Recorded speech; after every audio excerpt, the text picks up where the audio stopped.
So, good day to each and everyone, especially to you, ma'am. My topic is all about gender-based violence. So, gender-based violence is a violence directly against a person because of the person's gender or violence that affect person of a particular gender disproportionately. So, gender-based violence is yung violence na nangyayari towards the person due to his or her gender or nakafocus siya sa gender ng isang tao. Just for example, is yung harassment through women. So, it's an example of gender-based violence because mostly nangyayari siya sa mga kababaihan.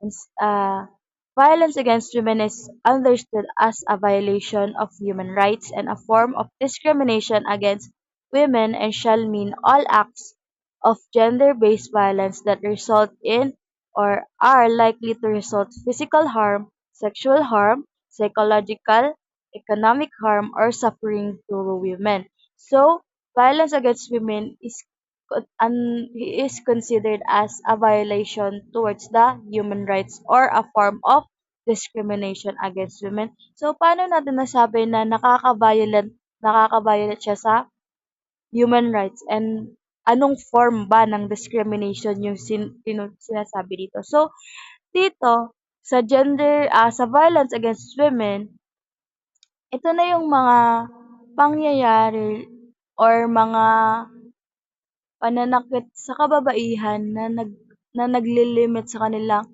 rights as a person. So, we all know naman sa human rights na dapat is may pantay-pantay na rights ang bawat isa. Hindi lang siya nakafocus sa men but also sa women din. So, ano ba yung discrimination na sinasabi dito? So, the discrimination is yung yung mga impact ng violence na 'to towards the women. So, for example, the physical harm. Mostly familiar tayo dun sa battered wife, 'di ba? Yun na yung mga asawang babae na binubugbog ng kanilang mga asawa. And that's considered as a discrimination kasi parang no, it's a considered as discrimination kasi gano'n may nangyayaring harm sa babae. And so also the sexual harassment is also a part or also a violation towards human rights. Then the psychological, ano ba yung mga bagay na nakaka-affect sa psychological or sa mental health ng isang babae?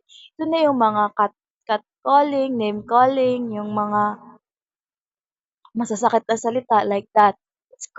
It can cause trauma or mental trauma towards the women and also the economic harm. So, ano ba itong mini na economic harm? Ito na yung mga nangyayari sa ating economic na nakaka-affect sa babae.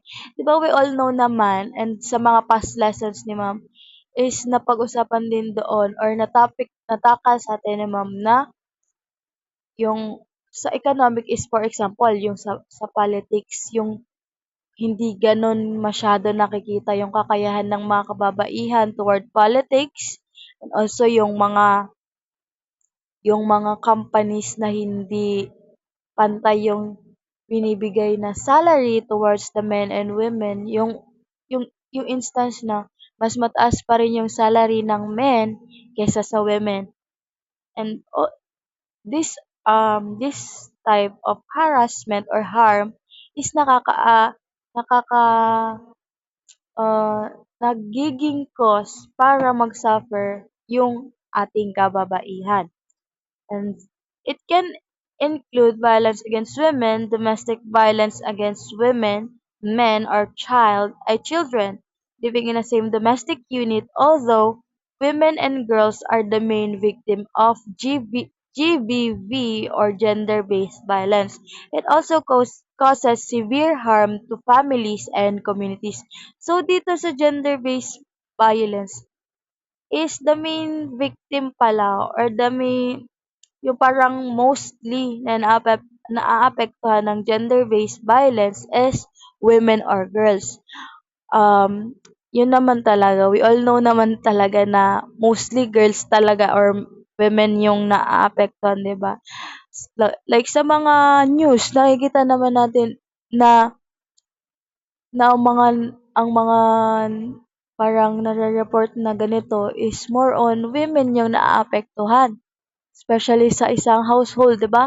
Kasi patriarchal household is also or nag-e-exist pa rin siya ngayon.